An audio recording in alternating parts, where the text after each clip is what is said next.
All right, welcome everybody to another interview here on FINALISTS, but we're doing something a little bit special today. It's different than usual, as I will be chatting with authors Duncan Swan and Hugh Howey, founders and organizers of the self-published science fiction competition, also known as SPSFC, as well as the finalists of the competition's first year. That includes T.A. Bruno, Tom, Cameron Coral, Patrice Fitzgerald, G.M. Nair, Jack Lyster, KT Belt, and Ben Roberts.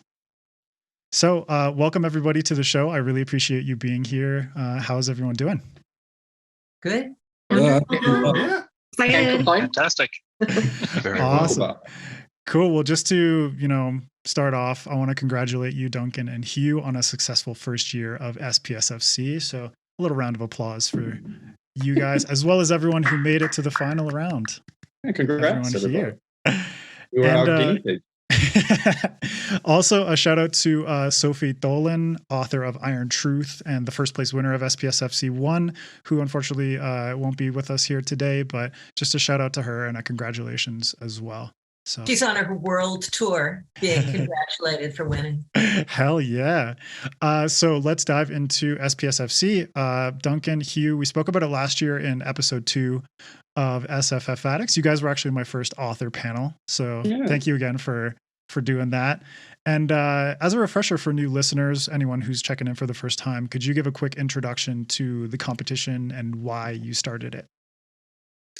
Sure. I guess in part the competition is a direct copy of SVFBO, which is Mark Lawrence's little brainchild, with the intent of kind of championing, finding, sourcing, and then promoting self-published, in their case fantasy, in our case science fiction. And I was very nascent in writing, and I came across this competition. I thought, obviously something like this must exist for sci-fi, because it seems to be a great platform to find authors, reviewers, and a bit of publicity, which is what I think every new author wants. Couldn't find it. Didn't seem to exist. And then I asked Mark Lawrence if he knew of anybody who was running one.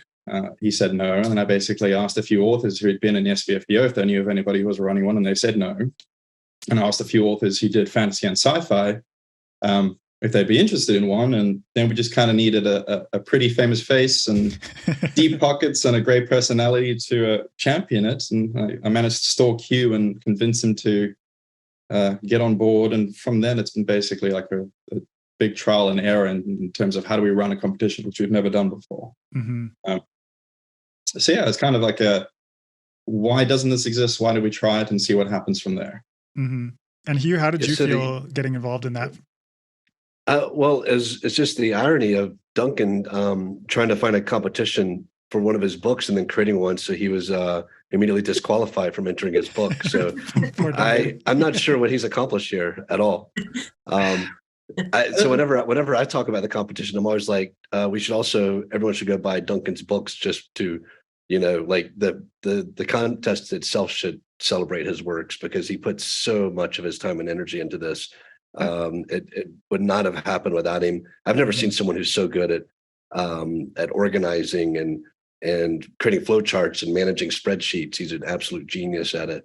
So big kudos. That's the detail at the beginning, and then once it's up and running, everybody else just runs with it. So it's kind of like you build a test case, and then it breaks, and you improve it, and you get everybody else's input. And that's the important thing from last year. We've had everybody else's input. Because when we started this, we had literally no idea how to run it, what was involved, and we thought, well, SVFBO does it; it must be easy, and it's not. I couldn't even put the right name on the trophy. That's how disorganized I was. Sorry, Sophie. It's all good. But after the first year, now that it's done, how are you both feeling? Like, what kind of sensation is it to have gone through all the trial and error that you mentioned, Duncan, and then kind of setting yourselves up for the next year of SPSFC with all the lessons and takeaways that you learned in that first year? I think we're still going to be learning lessons this year, but I think the lessons that we took from last year have already massively improved the interface and the format and how we relate to the authors. Mm-hmm. and more just trying to make it a bit more interactive. I think that's where we fell down last year, is that very much kind of reviewers were doing their own work in their silos, and we weren't necessarily promoting the results or having as many discussions or kind of these open table panels, I guess you could say. And that's one of the primary drives this year, is to just be more vocal. Because we've had a lot of return judges, which is absolutely fantastic. We've had, speaking of spreadsheets, I try to keep track of countries that are applying and how many and what the genders are, and just kind of give it a bit of an oversight of exactly who our authors are and who our judges are. Right. Our attention on judges has been great. We didn't advertise as much this year, which I think is something we need to do for next year's competition. But it's very much a case of, it's a work in progress. It's a lot better than it was. It's something as simple as trying to determine who's eligible for these competitions. Like, some of the rules were a bit loose. A lot of it's an honor system as well. If you apply and you say you're sci-fi, our first stop is basically going to be the blurb of your book. And if it doesn't read per se as sci-fi, we kind of have to move on to books that are more obvious, just due to the sheer number of people that apply. And then we have to exclude some. There's only so many books people can read, and there's only so many reviewers, and we kind of cap it at 300, and even that's a monstrous amount of work to get through. Definitely. So hats off to our reviewers. I mean, I think they do the sheer mountain, they do the massive amount of work in this that necessarily isn't the administration part, but it's where all the gems are discovered and the time. Yeah, huge kudos to the review teams. They did an amazing job. And for me, my feeling about all this afterwards is, for a year, I've saw so many names that now are just like lodged in my brain, authors that I didn't recognize and hadn't heard of, and saw so many book covers several times on social media. So that I don't know if it worked on other readers and other people, but the branding and the promotion sides worked for me, because when everyone gets on these panels now, like, I know all these names from having seen them throughout the year. And when I was first starting off, that's like all I wanted was for people to know that I'd written a book. That's your first step to getting anyone to pick it up or just to read it, just to know that it's even there. And I think that's what Duncan was aiming for when he was looking for a competition for his books. It's like, how do we get recognized for having written a book to begin with? Awareness for any new writer thing to achieve. Yeah. I mean, I think that part of it was successful. Even like Duncan said, we didn't do as good of a job as we could have. But what the fantasy side, Mark Lawrence is on season 8 or something of his competition. So we'll never catch them. But as the years accrue, I think this will all get even more powerful for the authors, is my hope. Yeah, and I'm sure Mark went through some growing pains with the SPFBO as well. I guarantee that he did. And it's just the fact that it's like 7 years later, you know, all of these experiences come together to tell him and the people that are helping him to organize it, this is what works, this is what doesn't. They have a little bit more traction in terms of the recognition of SPFBO as like an entity. And then they can use that as sort of cachet to promote it, or to get in touch with different avenues of reviewers, platforms and bloggers, and all these different people that can help to boost SPFBO. And SPSFC, it's like, even after the first year, I write for the blog FanFiAddict, and everyone there that was part of the reviewing process, I got to see firsthand through them, secondhand, I guess, in that case, what their experience was like, all the books that they were reading, how they were approaching the reviewing process. And it is a lot of work, but these are people who are passionate about books. You guys are passionate about books. All the authors here are passionate about books. Otherwise, no one would have fucking written anything. But you're all here, which means that passion is there. And I think, Duncan and Hugh, I see that passion from both of you guys. And I know year by year, it's just going to be a snowball effect of lessons learned, hurdles jumped over, all this different kind of shit that's going to improve SPSFC. And for me, it's like, it's never even a comparison between SPFBO and SPSFC, because I think you guys have the capability to take it off in your own direction and make it a really distinct and helpful thing for the kind of why community. I feel a little bit sad for the finalists here today, because if I'm just looking at what we've kind of planned, what we want to improve, what we've already taken away from last year, you guys had a terrible experience compared to the people that we're going to have on this year. So thank you again for A, applying, and B, sitting through it, and C, sending us such great books. They And survived. We're Patrice grateful. as well for coming back this year to be a judge. Oh, yeah. We're grateful. I mean, it was a really interesting experience, and we'll get to that. But don't apologize to us, because we're thrilled, that you had the competition and that we got as far as we did. Very lucky there.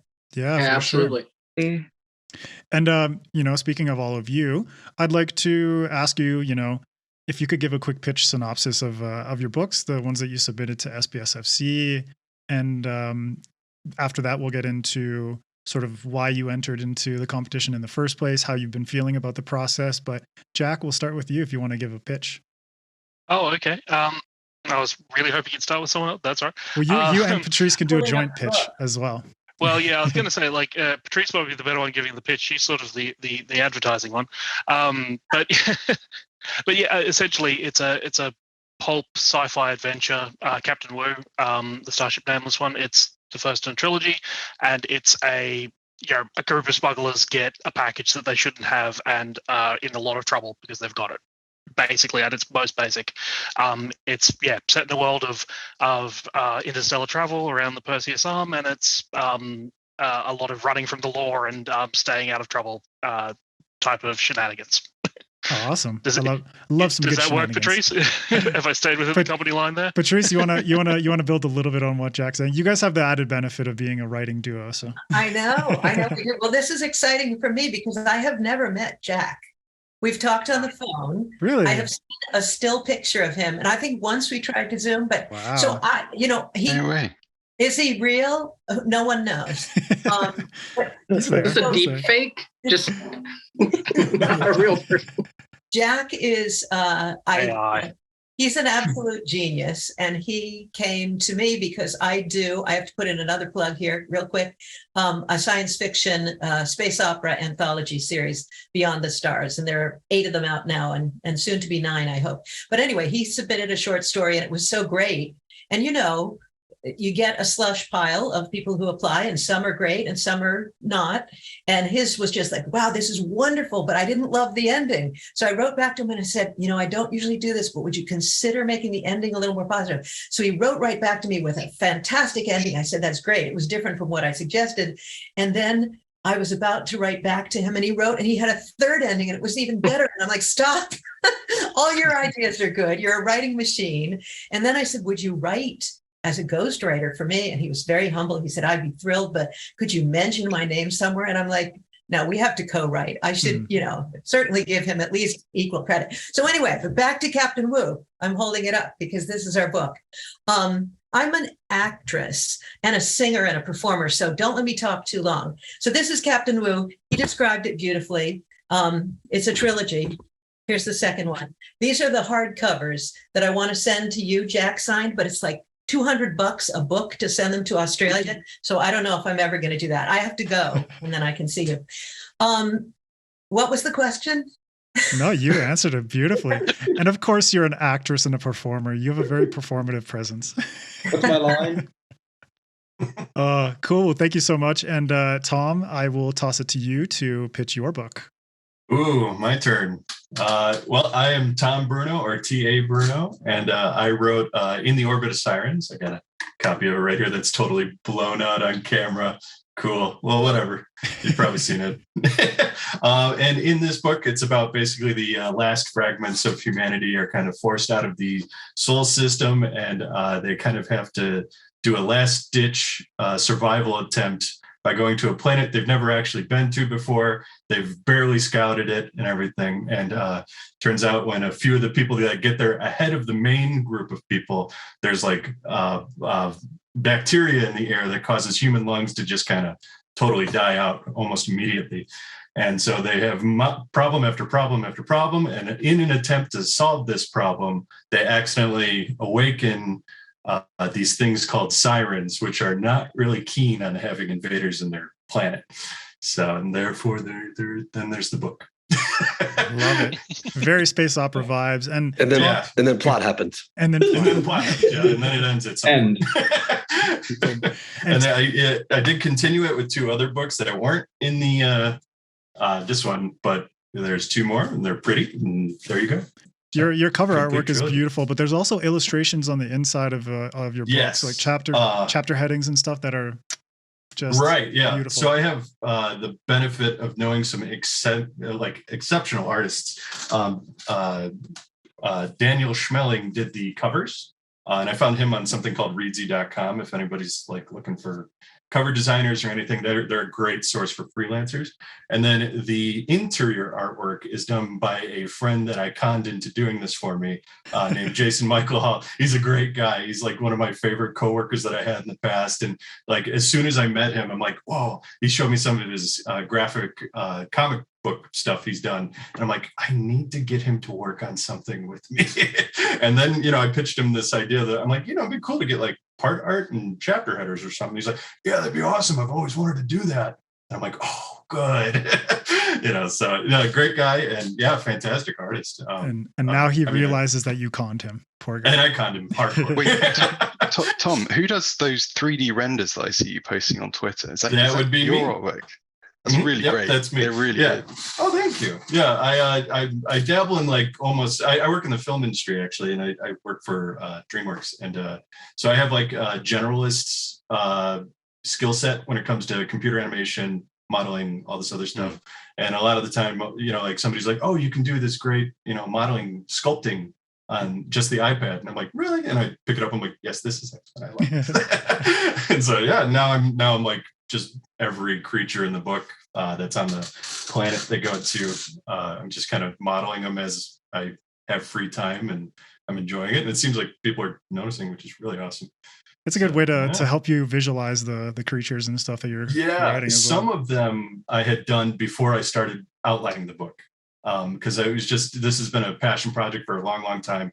Before there was a plot, there were creatures first, kind of thing. Like I was world building before I had anything to do on the world. It was, so I kind of went that way. That's awesome. That's been fun. Yeah. Cool, man. Well, thank you. And Cameron, we'll toss it to you if you could pitch your book as well. Yeah. Hi there. So I'm Cameron Coral, and I wrote Steel Guardian.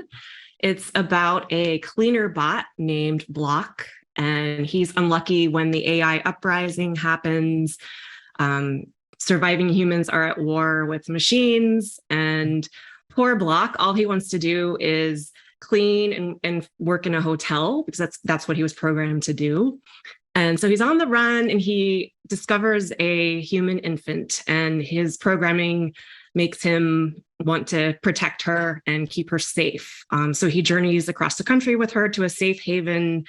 And along the way, he makes allies and enemies. And it's an adventure with post-apoc vibes. And readers really love Block. They call him a robot with heart. And it's a lot of fun to write the series. There's 3 books, and I'm working on more. So it's a blast. The series is about believing in yourself and fighting for what's right. And yeah. That sounds very cool. And also it has like a bit of lone wolf and cub kind of vibes, with a guardian taking care of an infant that they're not fully capable of taking care of, but really cool.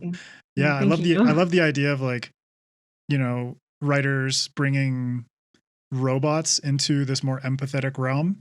That's something that I've definitely seen a lot more of in the last, 5 to 10 years. And before that, it's like robots were always given short shrift as sort of like emotionless beings and that kind of thing. And even like Data from Star Trek is, android, but also, portrayed in such a way where it's like emotionless. But then these explorations of robots and androids and things like that, of being more human than most humans, is really awesome. Yeah, I'm a sucker for robots, and like grew up on like Short Circuit, and so I love, it's been a blast to explore robots and what it means to be human, and what that would look like in a futuristic world. Excellent. Well, that sounds fantastic. Thank you for your pitch. And Ben, I'll toss it to you if you want to pitch your book as well. Sure. My name's Ben Roberts, and my submission was a star named Vega. I would describe it as a kind of a far future utopian space adventure. It's young adult, kind of. The protagonists are teenagers, but I wrote it for everyone, you know. And it follows the story of a teenage Martian girl named Asta. Her dad gets a mysterious new job in the Vega system. And on the way, her star cruiser gets attacked by space pirates. Yeah, that's where it goes from. Awesome. I love space pirates. Well, we got a bit of a theme here. It's like Jack and Patrice thrown down with the space pirates too. Ben as well. Some piratey vibes, yeah. What is it about space pirates that's so appealing? I don't know. Pirates are cool. Sorry. Pirates are cool. Space is cool. Pirates are cool. Space is cool. Let's put them together. Two great things that go great together. Do you know why pirates are cool? I think when characters have a clear moral compass, they're less interesting because you know what they're going to do in every situation. True. And I mean, my favorite character in science fiction growing up was Han Solo because you just knew he was a good guy, but that didn't inform you on what the decision that he was going to make. So I don't know. For me, that's the appeal of these like chaotic good or chaotic neutral kind of characters. They're like much more interesting to read and write. The moral ambiguity of these pirates and scoundrels, I think, is really and it's not just science fiction. You look at the romance genre. Half of it's pirates on the covers. Like there's something universal, I think, about it, and it goes to in westerns. The outlaw was the to horses what pirates are to boats. So I think there's something universal there. It's not just a science fiction pirate thing. Yeah, but the important thing, Hugh, is when it's on a romance cover, they're shirtless or partially shirtless. If they're on a science fiction cover, they should be shirtless, I think. We need to go back to like the golden age of sci-fi with all the horribly gender inappropriate representations on covers. I'm just joking, people. Don't go back to that shit. It was terrible. Well, cool. Hugh has now offered himself as a cover model, I think. Weren't you a cover model on one book? Maybe it's sorry. I think it was your book. So yeah, I think you know. No, Patrice just has a poster blown up in her bedroom of Hugh. That's it. I've met him in person more than I've met my co-writer. So. Well, you and Hugh got to write a book together now. Yes. We've talked about it. We've got one in planning, but yeah. Let's move on. I'm distracting you guys. It's all good. Ganesh, let's go to you. Give us your pitch. All right.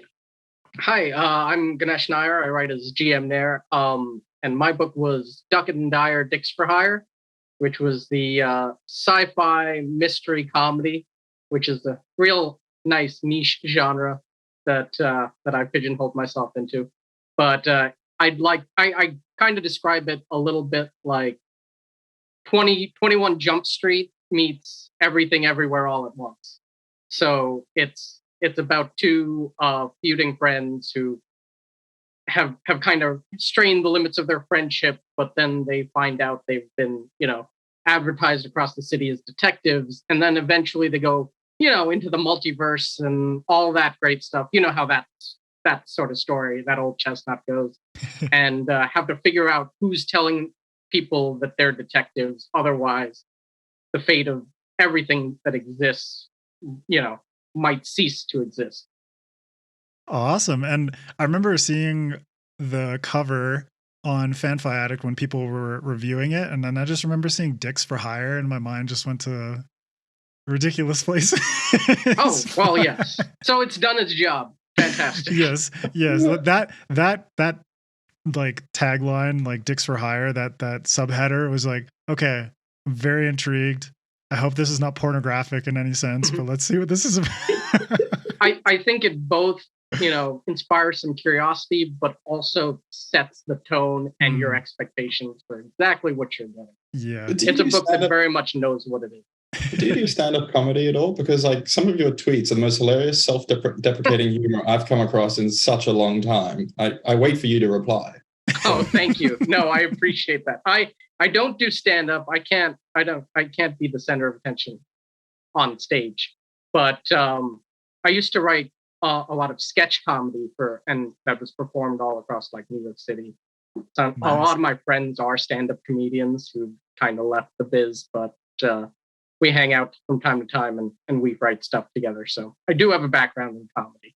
That makes sense. I think that the title and the subtitle really catch the attention. The rhyme and the cheekiness, no pun intended, that really works for you. So it's memorable. Yeah. Very yeah. memorable. Thank you. I appreciate that. I tried to aim for that. A lot of my titles come first and then the story follows. So I have Duncan and Dyer Dicks for Hire, and it's turned into a series. The second one is like the 100% Solution, which is a takeoff of an old Sherlock Holmes story. And the third one so far, which is probably my favorite title, is The Mystery of the Murdered Guy, which I take particular pleasure. So here's to more weird, eye-catching titles. Hell yeah. Cool. Thank you, Ganesh. And KT, we'll finish off with you if you can pitch us on your book. Yeah, no problem. So KT Belt, obviously. I wrote Monstre of the Dark, which will be a 5-book series, working on book 4 now. Book 3 came out in March of this year. So Monstre of the Dark is I'd say, very intimate character study of a girl named Carmen from age 6 to 19, who is a clairvoyant, who's more or less a being who has telekinesis, pyrokinesis, and telepathy. And it just follows her as it matures. And it's a very hopeful story, which I'll be honest, has some very dark, very brutal moments. But right now, it's free everywhere, so I'd say check it out. Awesome, cool. And for you, what was it like 6 to 19, following this character through that many years? Mm-hmm. What was the decision? Like, how was it writing someone who ages over the course of the book? Well, when deciding in that time frame, what made it interesting for me, and you can see it when you read it, is I wanted the reader to have an impression of who the character was, what she could have been if she didn't go through the experiences that she did, and what she became because she went through the experiences that she did. I don't want to give away everything with as happens in the story and the rest of the series, but it's a recurring theme of how your experiences shape and change who you are, and how those experiences come because of who you are and what you are. So it's not just her, it's the people around her and how they evolve and change over the course of the story and the course of the series. Yeah, I love that. I love a good character study, and it's really cool that you're able to explore her as she's changing and growing older and experiencing these monstrous situations. And I appreciate you all sharing your pitches with us, and all of the books sound fantastic. But I would like to know, I'll start with Jack and Patrice, we'll go through again. Building on those books, why did you decide to enter them into SPSFC in the first place? Grace, you're going to have to take this one. Well, I mean, I heard about it and I was like, that sounds great. What could it hurt? We had no idea we'd get as far as we did into the finalists. And at each rung of the competition, I kind of looked around at what else was out there, and I thought, this is great. It's good publicity for everybody. So I guess I heard about it through Hugh and Duncan, putting the info up probably on Twitter. And this year, as you mentioned, I'm a judge, so I'm getting to see the other side of it, which is at least as fascinating. I'm really just into the very beginning of three books that are in our judging group's selection, and great fun, and a whole range of things that I might not necessarily read if I were, if they weren't put in front of me as an assignment. So thanks to Duncan and to Hugh for putting it together. Wonderful idea. And it's really brought a lot of eyes, I think, to all of our books, all the way up and down the competition. Yeah, well, building on that, what do you feel, Jack, we'll get your opinion on this as well, competitions like SPSFC or SPFBO bring to the self-published science fiction and fantasy community? Well, they brought me to the self-published science fiction fantasy community. I'll be honest, I didn't read a lot of self-published work in general prior to this. I wasn't really aware of just how much was out there, and obviously with like in partnership with Patrice, that was just sort of starting to become aware that that was even an option. And now I have this enormous reading list of awesome stuff that I've got to check out because of this this wonderful competition. I'm partway through Steel Guardian at the moment. I think Vega's probably next on the list. I'm starting at the top and working my way through. But I was letting Patrice answer that first question because essentially my being aware of this competition was I got an email from her one day said, "Hey, we're in this competition." That was about it. No choice. But yeah, and my reaction was essentially, "Oh, that's kind of cool, but we're not going to get anywhere, so I won't worry about it." But yeah, and I kept hearing that we were doing well, and then I kept looking further into it and going, "This is amazing. There's all this stuff there that I hadn't even considered before." But yeah, no, if it can grab my attention, like I mean, I know I was in the contest, but like if it can grab my attention like that and like give you this whole wide range of new books to explore and discover, then yeah, I'm hoping you can do that for a lot of other people. Because yeah, I think there's a lot of people out there that sort of not through any sort of dismissiveness or anything, but just forget that there is this enormous range of self-published stuff out there. 100%. Adrian, I don't want to short circuit your question, but by making the competition free and pretty much it's a no-brainer for people who have self-published work that qualify. So like why did you enter it? I think it's the answer for almost anybody would be because I heard about it. Yeah. Almost nobody's going to hear about this and have a self-published work. Yeah. And not put it in. The community was desperate for it. So it doesn't cost you anything, and the only thing that can happen is some good come from it. Like someone's going to read it, 100%, read your book. So just to maybe we can talk about the dreams people had last night, or like their favorite cuisine, or something like shocking. Because why you enter this? I mean, I wanted to enter it, and I was like Duncan, disqualified. Yeah. You're bringing the sass. Bringing the sass. SFFaddicts and SBFBO is literally how I've discovered two new authors. I'm not going to drop names because I've dropped their names so many times before, but I fanboy about them now, and I've gotten onto the point where I've hassled them enough on Twitter that they now send me their arcs. So, oh wow, it's a small pool of authors, but I'm like, it's something that I didn't have access to before, didn't know existed, and literally wish I lived in the same country as them because I think I'd get along really well with them as friends. But that came, of course, through the SBFBO and podcasts like this. It's opened up a new kind of world to me, and hopefully SPSFC opens up a new world to other authors as well. So yeah, it's kind of, why not? I mean, we don't charge anything, we don't make a profit from it, authors don't have to pay anything, and at the end of the day, it's at minimum more eyes and more people talking about it, and maybe you win. So. Yeah. Well, I'm the opposite of Jack in that I mostly read self-published because I started self-publishing in 2011, and after finding, I don't want to suck up too much to Hugh because he's here. But, it was really after discovering Wool that I was like, I mean, I was already publishing myself, but I did a thriller first and other things. And I was just like, this is as good as anything you could possibly find anywhere. And there are few. Patrice, I'll take out my earpiece if you just want to keep going on. You don't be embarrassed because I'm here.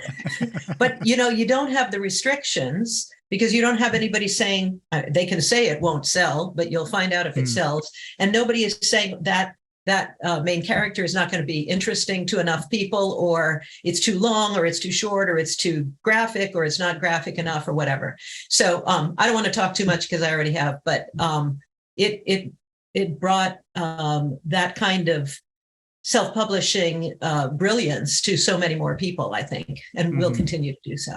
Yeah, agreed. And it's really important for things like this to, as I've started this podcast and written for a book blog, and my horizon of what is literature has broadened so much. And, like Jack, I wasn't reading that much self-published stuff. I think Wool was probably one of the few self-published books that I had read up to that point. But now I realize, like, okay, the quality is on par.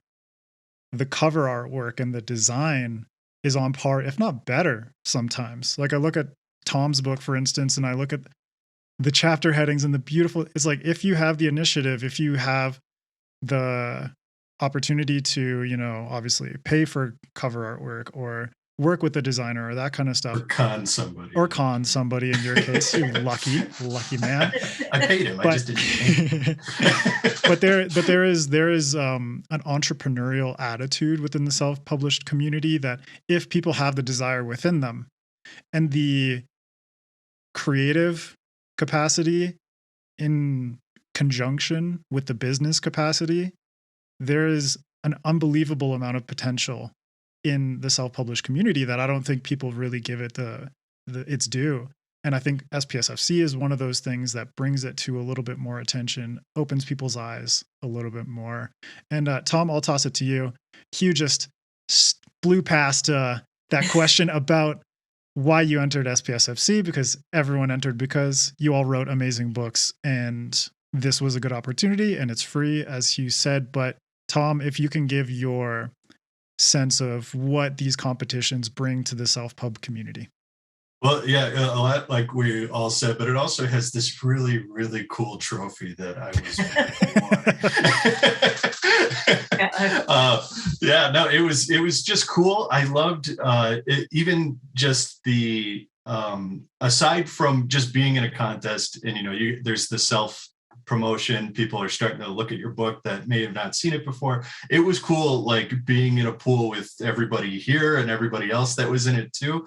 And I bought a whole bunch of books. I have like a whole shelf over there that's got like just books I saw on this, and I'm like, I want to read these now. And I do read a pretty good amount of self-published books, so this just made my TBR explode. And so it was cool. There was that, and then like there's so many emotions throughout the whole process. Like at first I'm like, yeah, I'll put it in, I probably won't win. And then you get past the first round, you're like, oh, okay, I did that. And I'm like, well, I got far enough. And then you get a little bit farther and you're like, oh, wait. Yeah. And then you're like, what's going to happen next? And I'm literally checking the SPSFC hashtag every morning. Like, what's going on? Who reviewed my books? And then, yeah, you know, it was cool. Also, all the reviewers were awesome. You know, it was cool. That too, the reverse effect of it was I now know a bunch of new reviewers that I did not know before. Yeah. And a lot of them are really funny. A lot of them are very, you know, detailed, and it was just, and you learn a lot about your own book through their reviews and stuff like that. So yeah, overall, just 100% positive experience. You know, loved it. Yeah, that reviewer thing is interesting because I know a lot of self-published people, the way that they get their book out there is to, you know, pitch it to reviewers and see if someone wants to have it on their blog. And I think that is really good, really meaningful to make these connections, not only with your fellow authors and fellow competitors, but also with people in different spectrums of the self-published community, whether it's the reviewers or what have you. And to be able to just DM someone on Twitter and be like, hey, I got a new book coming out. Do you want to review it? Or do you know someone who wants to review it? Do you want to promote it in some way or help out? Is invaluable. You know, these connections are invaluable, I think.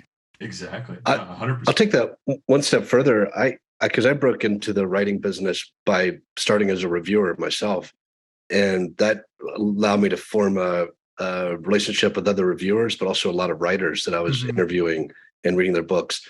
And this goes to, I think what Patrice is doing is really, really brilliant by being a reviewer this year. She's going to read stuff that she wouldn't have picked up otherwise. And that's what happened to me I spent about 6 months reading and reviewing almost a book a day. And I was reading in a genre that I'd never read in, and it made me a better writer.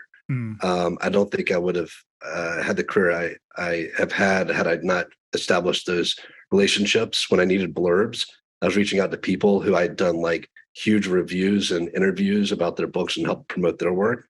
And so there was, I wasn't just a random person asking. I was someone who'd helped sell their books. But I think all that reading and reading as a reviewer is different. You're really deconstructing and you're trying to figure out what works and what doesn't. And that was the best learning process for me as a writer. So I think it's great, all this cross-pollination. And I think for people who are listening, who are dreaming of being a writer, getting into something like this as a reviewer is the best crash course you'll ever have for becoming a professional writer. Yeah, I mean, Hugh, it's funny that you bring that up. I didn't know that about you, which is I started SFF Addicts because I'm working on my own novel, and this was the best way that I thought I could utilize my skills in terms of like public speaking and just conversation to learn, just to learn from people, to interview authors, to do podcast panels on topics that I find interesting, and to absorb as much information and inspiration as I can from all of these really talented people. And, it's like, you said that you were reaching out to people that you had interviewed or had been in touch with to get a blurb or something like that. And a lot of the time in the self-published community, authors have to reach out personally to get a blurb because the publishing company is not doing that for them, in which case those relationships feel even more meaningful. That blurb feels more meaningful because it's on there. You talk to that person, you ask them personally, and they said yes. And all of that adds to an overall experience and an overall end product of this book that you feel even more proud of than it otherwise would have been. It's so much better when you blackmail authors into blurbing you instead of having your publisher do it for you. Yeah. Tom knows all about this. It's conning and blackmail all over this place. That's the only way to write a book. No. For the record, I did pay. I know. I'm just giving you shit, man. It's fine. I know. It's fine. I'm worried he's going to watch this and be like, wait, you conned me? He's going to recalibrate his whole relationship. Yeah, he's like, maybe what's going on? We all want his number now, so we can. Yeah, we're friends. You're bringing him work. It's okay. Yeah, and, exactly. Cameron, I'll toss it to you now if you want to comment on how you feel about this aspect of community and what the competitions bring to it. Yeah, for sure. I like everyone, I think, have just been so delighted and about the reviews, and I have a deep appreciation for all the judges and all the content they read through. It's amazing. And I learned a lot about my series, my book, and got some ideas for future nice. Things. So and just making friends, like some of the fantasy finalists were reviewing or reading some of the finalists' books and made some new friends that way. So it's been amazing. And I think, I really, like, note to self, as we're talking through here, I want to apply to be a judge next time and go through that experience. I think that would be just eye-opening, and again, growing your community. And I think that's so important for authors to do. And I really wanted that ray gun trophy. It's badass. So yeah, I guess there'll be more every year. Just keep writing books and keep it. Yeah, I know. I need to. I'm going to get a ray gun one of these years. But I think it's good to get that flip side. It's like, as Duncan's mentioned, like as Patrice is doing herself, there's going to be even more hiccups solved by SPSFC 3. So it's going to be an even smoother experience, Duncan, right? Yeah. But Cameron, I think it's good that you have that desire to want to do that, because I think it is good to, like Hugh said, have that critical eye for fiction, to deconstruct it and understand how a story works, what doesn't work, that kind of thing, and then reapply it to your own work and come out of it a better writer and a better creator. For sure. And Ben, what's your take on all this? Yeah, I was trying to remember where I heard about the competition. It might have been a Daniel Green video, maybe.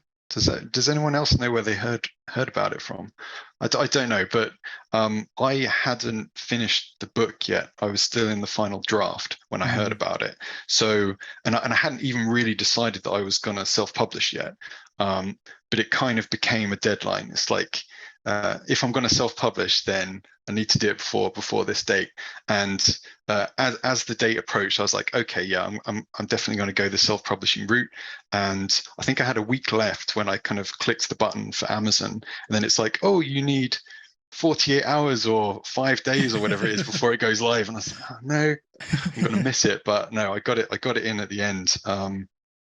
And yeah, it was, I mean, the whole experience was amazing. And like others have said, I really didn't read self-published science fiction or any self-published books before I entered the competition and before I self-published, because it happened at basically on the same day. But earlier this year, I read through when the semi-finalists were announced. I started churning through them, and that's my Kindle is basically has every single semi-finalist on it, and I'm just working my way through. And also, I've been in general just exposed to not just science fiction, but obviously the SPFBO, and there's also a really big self-published horror community on Twitter as well, and they're all kind of adjacent to each other. So yeah, I've been reading horror anthologies and short stories and things as well. So that's been pretty fun. That's awesome. Yeah, like the cross-pollination kind of aspect that Hugh said is like that is. You know, it transcends genres, and I think the self-pub community is it's open to embracing new voices, and I think that's something that's really cool. Self-help rather than self-published. We may also be 100% Patrice is like so many of the self-pub authors that I know.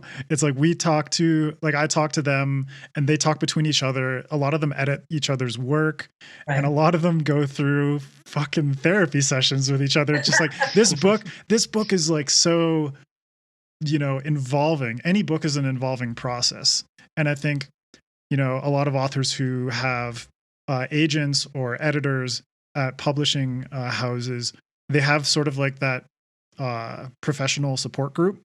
But the self-pub community, a lot of the time they're relying on each other, and they're relying on the connections it's made, the friends that they have. And alcohol. And alcohol. Come on, man. I also find there's like a symbiotic relationship between self-pub authors and reviewers on Twitter, especially. Yeah. There's a lot of new reviewers out there who are trying to get their foot in the door as book bloggers.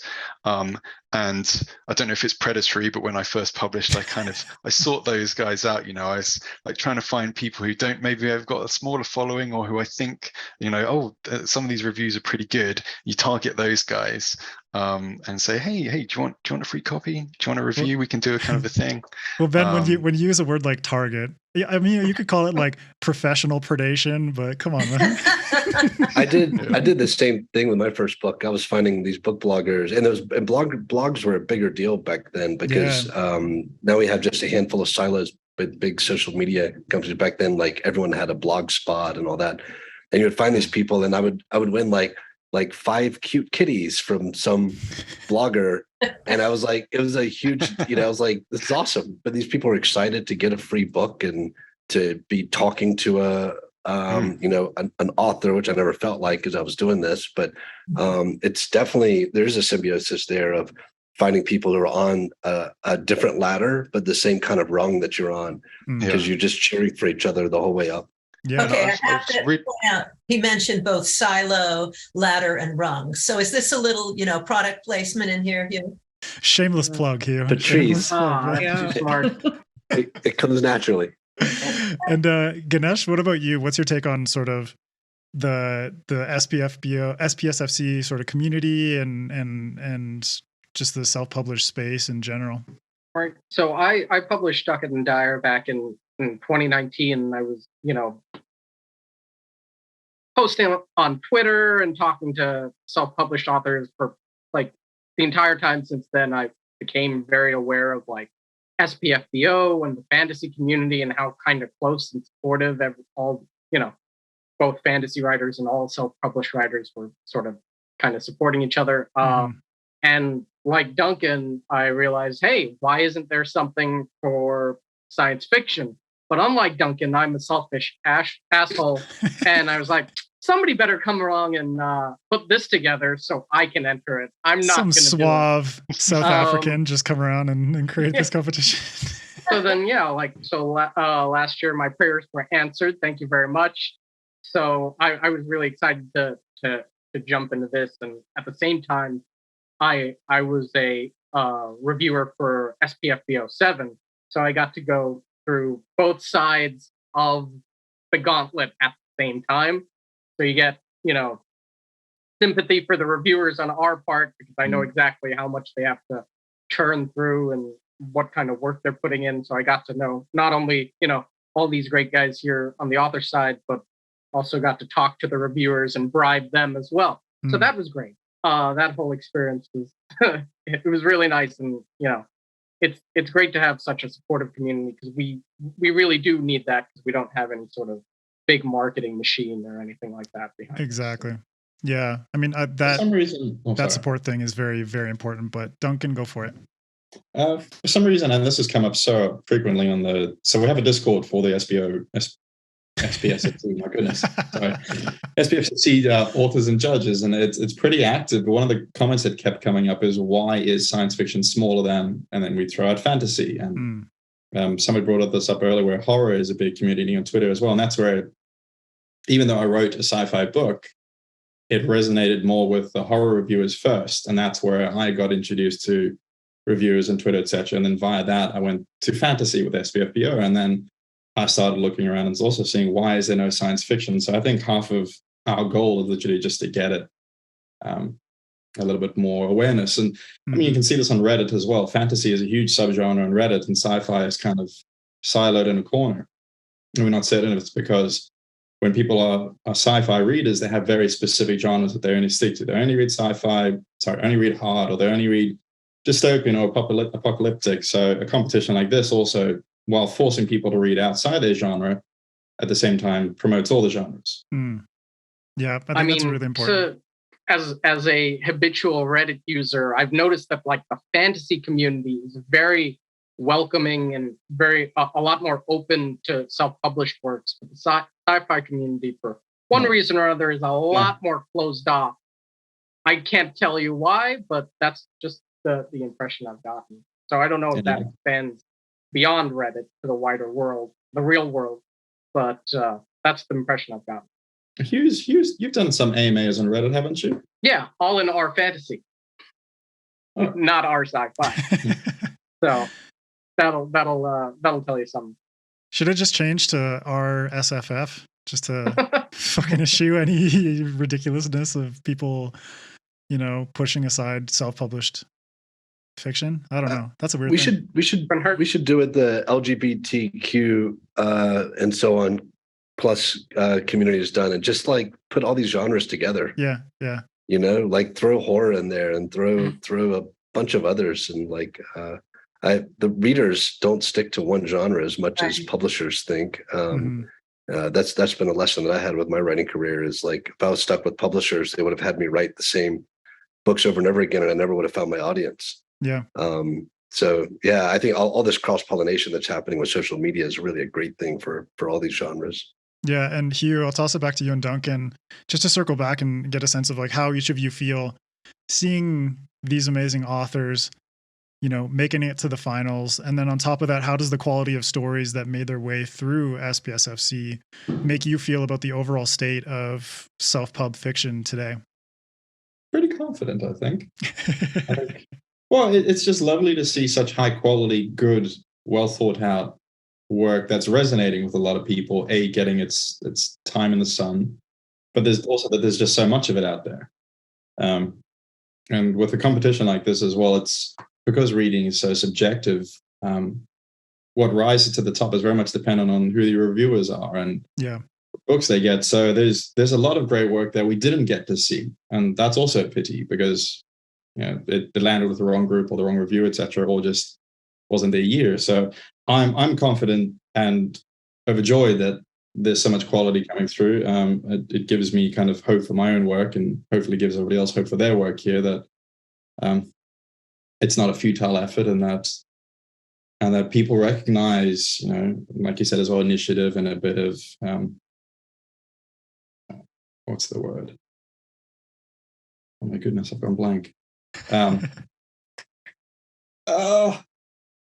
Somebody take over for me while I try to restart my brain. Hugh, get back in. I'll tell you something here's something that I would say to all these finalists. I pick up books all the time just because they were nominated or shortlisted or finalists for awards. They don't have to win the award. So everyone should be updating their cover art with like a gold made up badge that says, exactly what happened here, that you made it through a gauntlet and you're a finalist for a major competition with a lot of entrants. And people will pick up books because they have this those stickers printed on the cover. So I wouldn't think of yourself as having narrowly missed something. Like, these are all the winners. And what I love about these competitions is that there can be, 9 or 10 outright winners, because this is, I was a finalist for several things that I didn't win, and I still promote myself as a finalist for those things. So that's one takeaway I would give. I would just congratulate each of you, not as a consolation congratulation, but as a, fireworks exploding, party popper, mega 100% congratulation. That's what you deserve in getting this far. It's what you should dream of when you enter these things. It's just to be a semifinalist or a finalist. The other thing I would say, and this is more to anyone listening who's thinking about writing, there are two things that I think really helped self-published authors back in the day. I don't know how much it still applies, because a lot of us now are coasting on early success, but people who wrote in series tend to have a better chance of having some success, because readers want to invest in something when they know there's like more than one book. And everyone here, you're hearing people talk about their third, their fourth, their fifth book in the series. I think that's really critical to give yourself a chance in this genre, specifically fantasy as well. The other thing, though, is not to get caught writing in that series while you're writing another book in that series. Write something else adjacent in a different genre with a different style, because the problem you can fall into with writing sequels is you're always promoting the first book, which will never be as strong as your later works. And so there's these two things you kind of have to balance in a writing career: is how do I write a series, and how do I also start new things and use my new skills to give people a new entry point into my career. And they'll find the series that you are in love with, but don't fall so in love with it that you don't give yourself a chance to discover what, the amazing book that's inside of each of us, that we can kind of trap ourselves from rediscovering. So those are the two things I would just point out, is like, finalists are winners, promote yourself accordingly. And if you're a writer, write to series, but don't get trapped in your series. And balancing those two is highly critical, I think, to your success. Yeah. I mean, it's very, very good advice. Go ahead. That's What I think to add to writing in a series is that a lot of readers are resistant to starting a series unless they know it's finished or close to being finished. Yeah. Readers are terribly hesitant to kind of invest time in a universe that isn't complete, that they want to see that the author can deliver. So yeah, don't become discouraged if your first book in a series isn't selling like hotcakes when you still have 3 or 4 planned. I mean, I think come back and reevaluate later when you've got more work out and you've got a bigger back catalog to kind of promote. Mm-hmm. And there's a lot of hubris thinking, I'll write my first book in my 6-book series and it's going to go gangbusters. Like, you might have to wait a little bit. And in the meantime, network, make friends, find competitions, have patience. Yeah, I think persistence is really big when it comes to self-publishing. And just to comment on what Hugh said, each and every one of you, update your cover artwork to include SPSFC finalists, please. We got some cool badges. Yeah. Or just use like you can also grab a blurb from one of the reviews. I mean, now you all have someone who said something amazing you can put on the top of your book. It doesn't even, when I look at books, if it doesn't have a small italicized thing at the top and a round badge somewhere, it's not really a book yet. It's like it's on its way to becoming a book. But like, books have those things in my mind, and it doesn't matter what they say. I just know, well, someone said something positive about it. It's subliminal. But make your book look like a book. Definitely. And, on that sort of topic of advice, I'll toss it to all of the finalists to share your hopes for the second year of SPSFC, just as something you've experienced and what you hope to see, but also at the same time, what advice you would give to future participants. So, Jack, we'll start with you. Well, I guess the second year, I mean, I don't have any books out that aren't co-written with one of the people who's going to be judging it, so I'm not going to be entering. So nepotism. That's a little bit. Yeah, so I don't think that would work. But as far as the experiences. I mean, I'm going to be watching it very closely and like grabbing books to read off the list, definitely. As far as advice goes, I mean, realistically, I think the thing I would say to anyone who's like thinking of joining is absolutely go for it, because, you know, like you said before, it costs you nothing and you can only get good things out of it. But like the major sort of benefit was all these reviews coming in that we're talking about. Like, people were saying nice things, but also people were bringing up points I hadn't considered, and like using that as an opportunity to look through what you've done and look through how people are responding to it and learn from it and grow from it. So even if, I mean, even well, probably you can learn more from even a negative review than you can from a positive one. And so even if you don't do well, have a look at what people are saying about your book. It's an excellent opportunity to do that. I would, I would always encourage people to go for it. Yeah, because it's all constructive criticism. Yeah. Regardless if someone shits on you or praises you, it's all constructive. Patrice? Well, the same as Jack said in terms of those reviews, and as you read them as a somebody in the competition, you'll learn things about your book. And one review, and I wish I could remember the reviewer's name, for hours talked about representation, which was really interesting to us because our main character is bisexual and we have a trans person in there. It's very subtle, but as you go through the series, you learn more. So that was really useful for us. And the other thing is, it's a community. You know, you start to get to know other people who are the judges or other competitors. And, you know, we're not competitors. We're all out there to write good books, enjoy good books, and read them. We're big readers ourselves. So there's nothing to lose, as you've said, and great fun. You know, it's another little bit of encouragement as you go through wherever you end up placing, because these things are all a matter of taste. And some judges just won't happen to love your book and others will. But jump in, do it. Nothing to lose. Yeah, that's the attitude. It's like nothing to lose. Just go for it and hope for the best, you know? Like a lot of you have just kind of entered into the competition without really having a sense of where this would go, and I think it's really only going to get bigger. So exactly. Yeah. And Tom, what about you? What are some hopes for the future of SPSFC, as well as some advice for future participants? Yeah, I mean, it's an excellent opportunity for sure. And kind of like what Hugh was saying, you can use all the parts of the buffalo here. Like, there's little blurbs you can take from every review. There's the badges that kind of come with various points in the thing. I mean, I made a little like hype trailer afterward of just what things people said, and then like some of the stuff, and it got a lot of traction, and it definitely led to more sales and more things. So honestly, anybody looking for something like this is like a dream come true. So highly recommended, as everybody else said. And again, thank you, Hugh and Duncan, for doing this. It's amazing.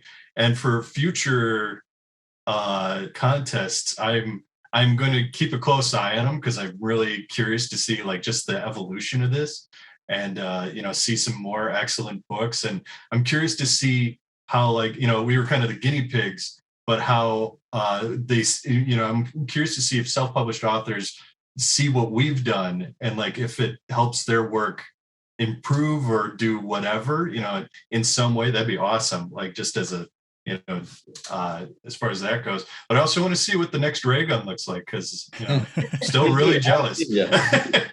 I've already got it. It's on my shelf. I stay one year ahead. That way I always feel like I'm a winner.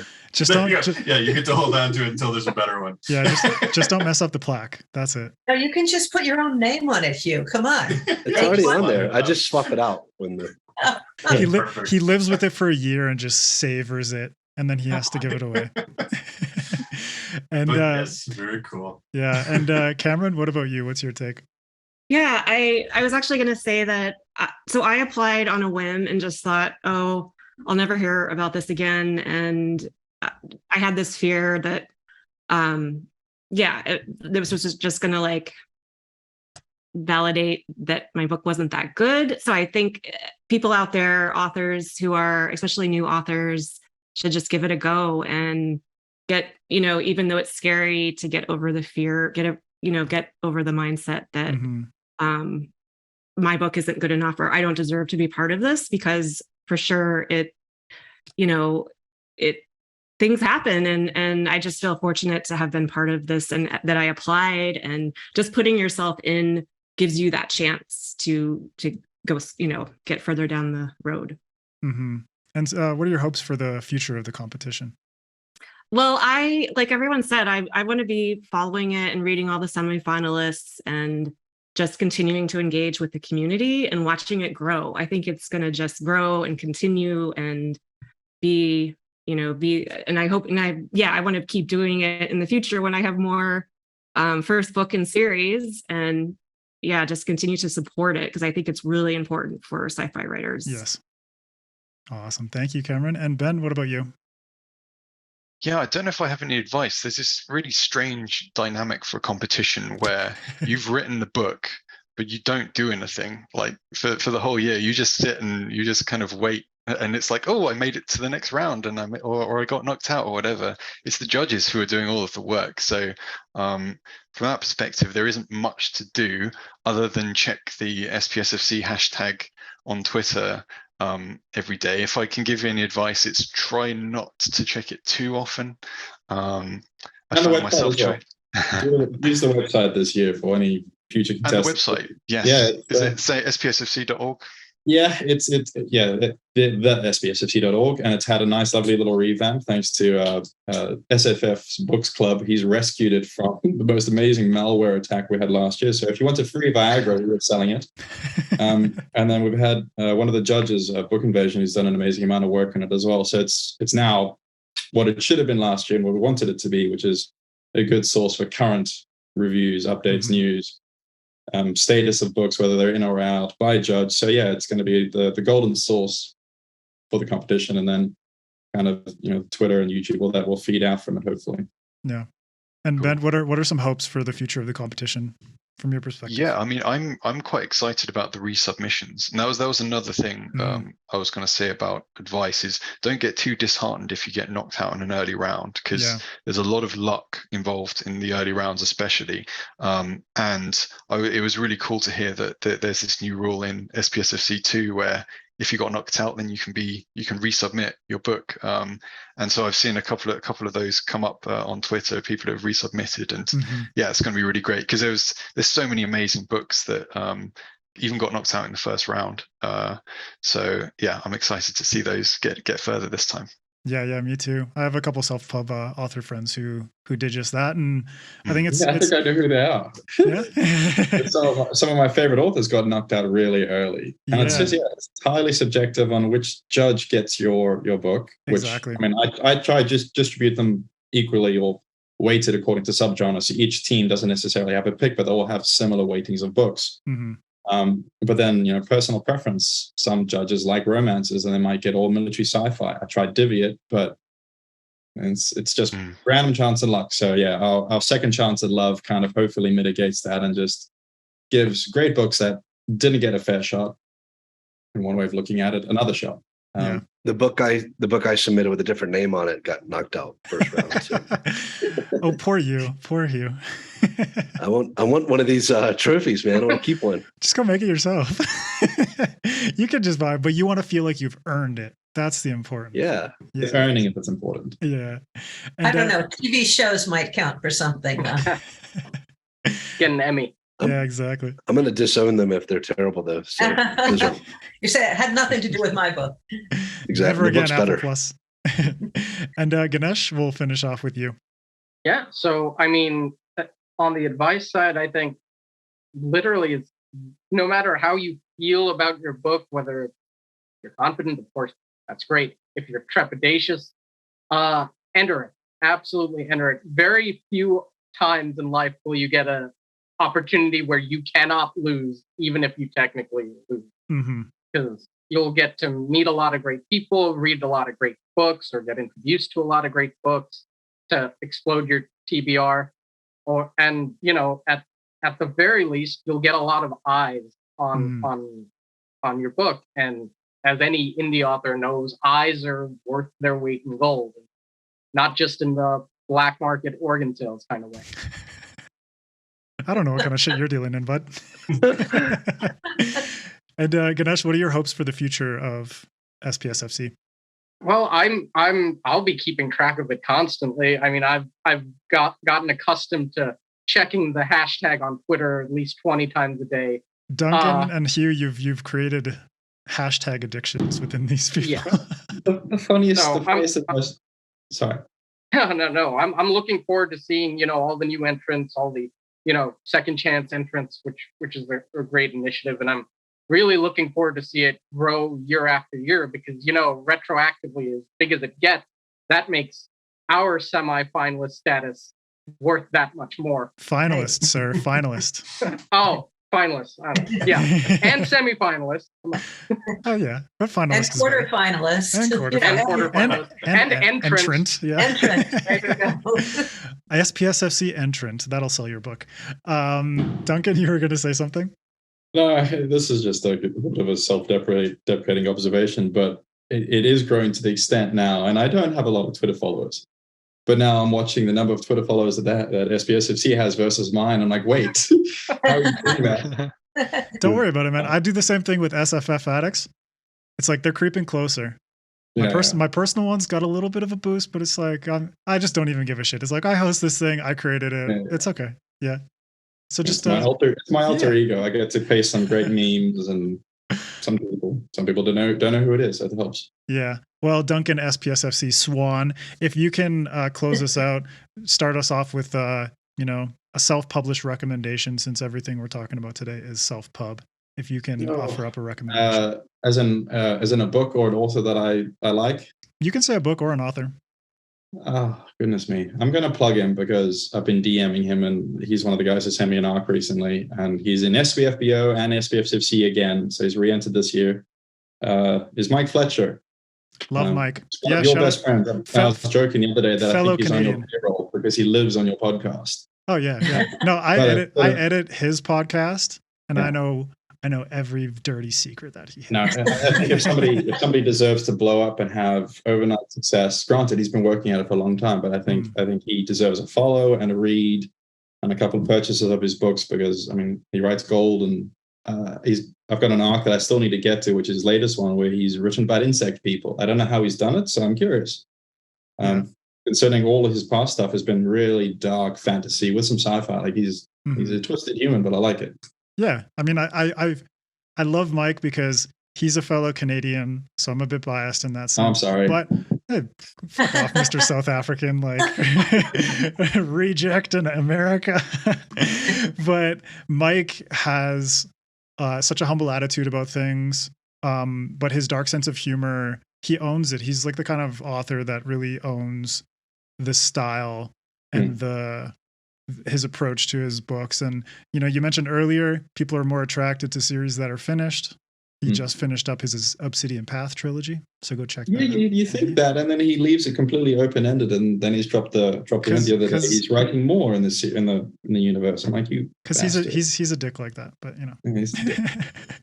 And Hugh, what about you? Recommendation, author or book? I think I think everyone needs to go through these finalists, and anyone listening to this just needs to start through all of these amazing authors we have here and see, whether you're a reader or a writer. If you're a reader, someone's done all the work for you and has filtered down some amazing books out of 300 entrants. But if you're a writer, read what reviewers loved and what worked. Don't be avant-garde. There's a reason we love stories in a certain way, because we have so much in common as humans. And so don't try to do things differently just to be different. Read what is successful and try to learn from it. Yeah. So start right here. And at the same time, it's like you can be different just based on your personality. It's like if you write something that appeals to people, but at the same time is reflective of your own weirdness, and I feel like most authors are really fucking weird people, that will shine through, and then people will start to pick up on that and really appreciate it. Yeah, you'll have your own voice, but there's a formula to what makes for a good story. Something you really learn in screenwriting. It's just the reason this could be a whole nother podcast, but I could geek out about what story is, but it's not just for entertainment. There's a lot that our brains are really tickled by. And there's a reason it works the way that it does. There's a reason the stories have been told the same way in almost every language for thousands of years. It's not a coincidence. So the more you absorb. It's like listening to music and hearing what good pitch is and what chords go together. There's a mathematics to music. It's not subjective. There's a lot of objective beauty to it. Mm-hmm. And the same is true of story. And no one has really broken that down, I think, well yet to understand it. But the only way to learn it right now is to absorb it. So here's a wonderful way to be a better storyteller by absorbing all of these finalists and figuring out subconsciously what makes them tick and what makes them work. Definitely. And Jack, if you could give a recommendation as well, but also let people know where they can find you on social media. Well, I'll start with the social media because that's easier. I'm at a long, complicated Twitter handle that I don't have memorized. I'll have it in the show notes as well, so don't worry about it. Yeah, thank you. I am on Twitter. It's a Twitter handle that was generated by a script because I was only going to use it to do some complicated stuff with the Twitter API, but that's neither here nor there. I was never going to be using it to promote anything in the past. But yes, otherwise on Amazon with Captain Wu and the Starship Nameless and stuff.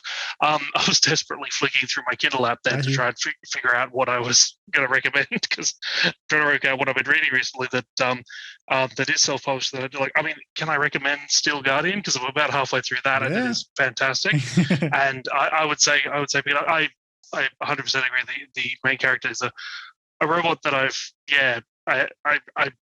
only want good things to happen to that poor robot in the future, and I need you to promise me that that's how this is going to go down. But yeah, I'm slowly working my way through the finalists recently, and yeah, that's one of the best ones that I've read one of the best books in general that I've read in a long time. So yeah, like I said, I haven't read a lot of self-published science fiction in the past or self-published fiction in general. So.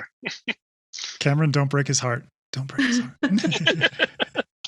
And Patrice, if you could give a recommendation, also let people know where they can find you on social media.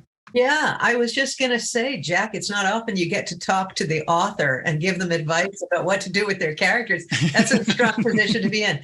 Well, I'm on Facebook, but I have almost all my 5,000 friends that I can have. And I'm on Facebook and on Twitter. I'm pretty political, and I'm not sure everybody wants to hear my political beliefs. You'll never imagine what they are in the United States these days as a science fiction writer. I won't tell you, but you can probably guess.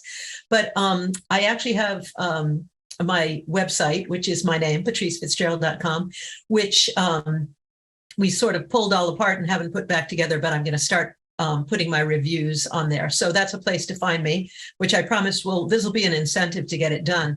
In terms of recommendations, I'm deep in the weeds with the new competition and reading there's a small percentage you read to make sure things get into the what do they call it? The quarterfinalist round, I think. Yeah. The first round, where we start to read whole books. So that's really making me busy now. But I would say that I have read the beginnings of some of the finalists, these finalists here, and I too am interested in Cameron's book, Steel Garden. Steel. Iron Steel. Yeah, that's what I was like. I know that's not right. If she does a prequel, it'll be Iron. Okay. Oh yeah. And and our winner, who sadly couldn't be here. What's her first name? Sophie. Sophie. Yeah, which is also I in the beginning of it and really enjoying it, and it's super long. So I have many irons in the fire, but those are my recommendations. Read the winners here. We're all winners. Shameless. It's all good. Yeah. Tom, what about you? Social media and a recommendation. Sure. I got all my social medias under TA Bruno. So basically anything, it's at TA Bruno author, all one word. And for my recommendations outside of the contest, and I think some of them are in the contest this time. So this is me pumping them a little bit, I think. And actually, I think you might recognize a few of these names, Adrian, because I think you interviewed them in the past. But Jonathan Nair with his Wind Tide trilogy. Yeah, he's a great guy. That trilogy is awesome.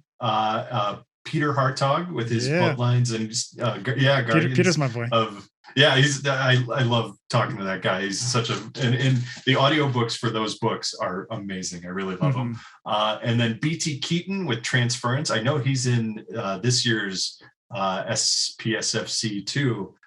So I was really happy to see he had entered that, and that is an excellent sci-fi novel as well.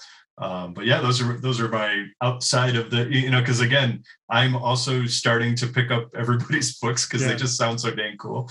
And there's so much to see nowadays. So definitely just anything, Good recommendations. Yeah, Peter's actually in my writing critique group. So awesome. Yeah, I was gonna pimp his book, but you got to me. So there you go. Yeah. And Cameron, what about you? Social media and a recommendation. Sure. Yeah. So my website, CameronCoral.com, has info and where you can contact me. And I'm on Instagram and Twitter as Cameron Coral Author.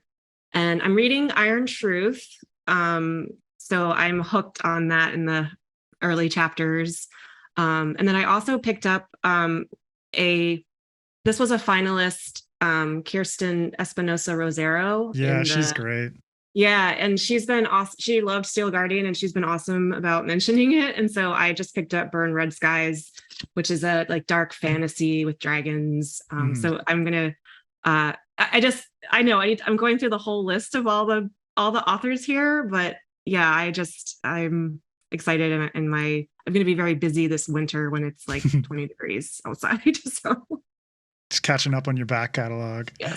And shout out to Kirsten. She's awesome. She was on episode 16 of my podcast talking about dragons, and she's a blast. Ben, what about you? You can find me on Twitter at Benjamin J Robots. It's robots, not Roberts. Roberts is my real name. It's robots on Twitter. Just to be clarifying, robots. It's robots. And my favorite book that I read in the competition was it was a semi-finalist called Mazarin Blues by Al Hess, and it's kind of a slice of life romance, slightly a little bit dystopian, kind of a murder mystery, but it's really, really well written. It's got my thumbs up, my approval on that one. Yeah, Al was also great. I had him on the podcast for a queerness and gender panel. And his new book is coming out in the spring, and it sounds fantastic. I think it's called World Running Down. First traditionally published book. Ganesh, what about you? Sure. You can find me on Twitter at Ganesh Nair, just my full name. It's just a bunch of one-liners and jokes and memes and self-promotion. And I also have a website, ds-df.com, which is more of the same, plus a lot of short stories and little articles that I write from time to time. So lots of fun there. As for a recommendation, outside of the lovely folks here and the rest of SPSFC, I really enjoyed Carmen Loop's The Audacity series. If you're a Douglas Adams fan, that's basically the Hitchhiker's Guide to my Dirk Gently. Very cool. I haven't heard of that, but that sounds great. Yeah.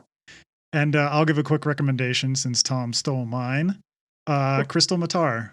It's fantasy, Gaslamp fantasy, her book Legacy of the Brightwash.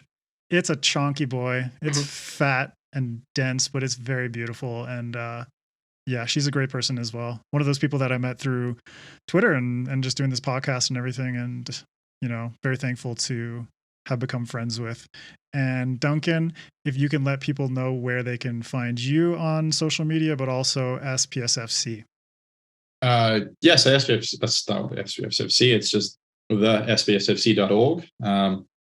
Let me double check mine, at the SPSFC for Twitter.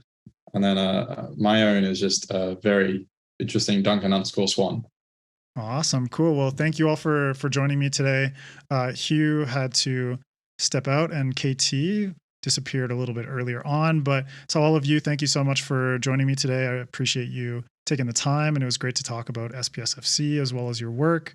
Hopefully, promote it and promote the competition and just get people's eyes on some new stuff, some very deserving self-published fiction. yeah, thank you all again, and hope to see you again sometime. Thank you. Thanks so much, Thank you very Adrian. much. Thanks, Thank Duncan. you Thanks, so everyone. much. Thanks, guys. Take care.